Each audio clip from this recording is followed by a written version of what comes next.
پھر ہم ان لوگوں سے خوب واقف ہیں جو اس میں داخل ہونے کے زیادہ لائق ہیں، اور تم میں سے کوئی شخص نہیں مگر اسے اس پر گزرنا ہوگا، یہ تمہارے پروردگار پر لازم ہے، مقرر ہے۔ پھر ہم پرہیزگاروں کو نجات دیں گے اور ظالموں کو اس میں گھٹنوں کے بل پڑا ہوا چھوڑ دیں گے۔ اور جب ان لوگوں کے سامنے ہماری آیتیں پڑھی جاتی ہیں تو جو کافر ہیں وہ مومنوں سے کہتے ہیں کہ دونوں فریق میں سے مکان کس کے اچھے اور مجلسیں کس کی بہتر ہیں، اور ہم نے ان سے پہلے بہت سی امتیں ہلاک کر دیں، وہ لوگ ان سے ٹھاٹ باٹ اور نمود و نمائش میں کہیں اچھے تھے۔ کہہ دو کہ جو شخص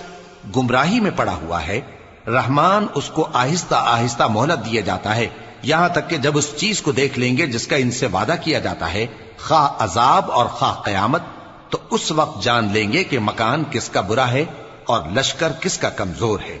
اور جو لوگ ہدایت یاب ہیں اللہ ان کو زیادہ ہدایت دے